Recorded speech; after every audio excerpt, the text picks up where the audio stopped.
Hi, I'm Kayla. I'm the co-host of Book Talks podcast, and welcome to my channel.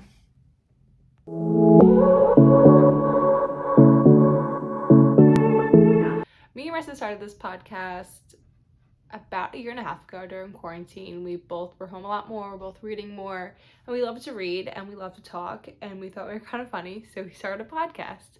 And now it's a year and a half later. We are filming season 3 currently, and we're just loving every minute of it. And it opened up this whole new world of Bookstagram and book talk to us, and it's been incredible. I met incredible people from it, and most importantly, we've found out some incredible books that have just changed my life and her life, and books I would have never known about until I got into Bookstagram. So I wanted to get in BookTube. I've been following some people and I'm loving their channel, and I said, why the heck not? Let's try it out. Opinionated enough to have a podcast. Let's try video. So I'm on here. Bear with me. But I'll just talk about how I got into reading. So I got into reading a little later than some, but a little earlier than others. I guess in the middle. I got into it in middle school, and the first book that I loved was Twilight, which I look back at the book now, and it's a book that I could never reread, and I think I had to be 13 to love it. But it got me here. It got me to love reading as much as I do now, so I can't fault it. It's not going to be my favorite book ever.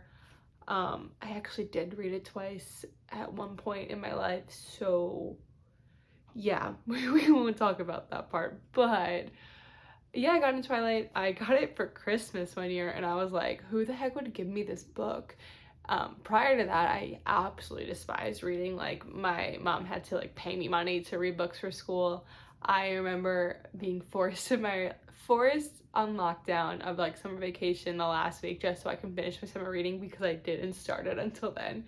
So never loved reading up until middle school, until I opened Twilight, and bam, the birth of love of my reading has begun.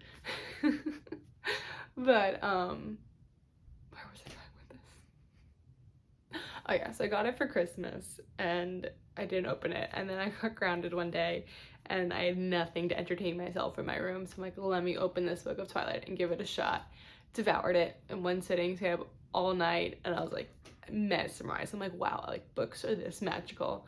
And as I was troubled, I asked my mom for the second book, and she got it for me because she was so shocked that I liked reading, and devoured the second book almost as fast. And at that point there was like no other books out, because it was like just when Twilight was coming out.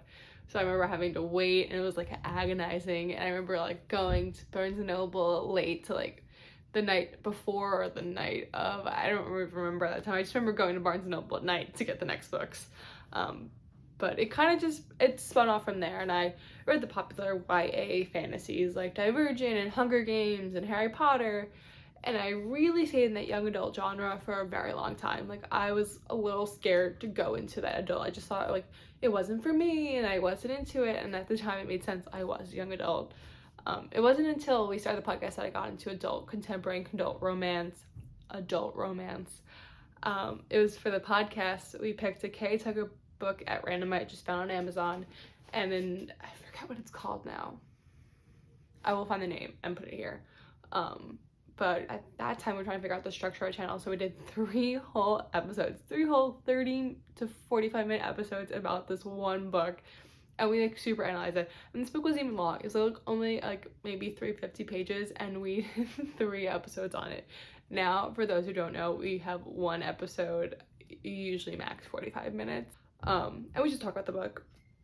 So yeah, totally different structure back then, but it kind of introduced me to this world of adult contemporary and adult romance, and I really loved it.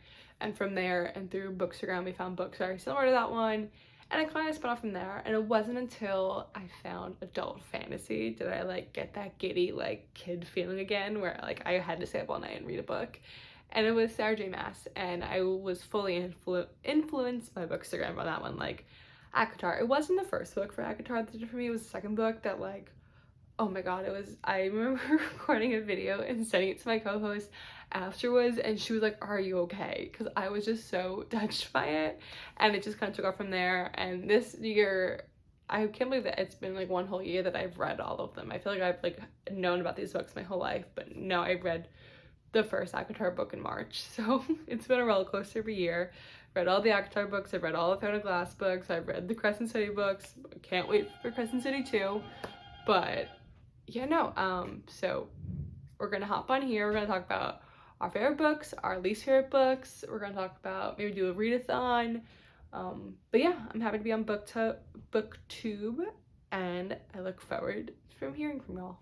You can follow me on Instagram at Book Talks Podcast. If you want to check out my podcast, you can check it out on Spotify and Apple Podcasts. If you want to follow along on my BookTube journey, make sure you hit subscribe. Have a good day.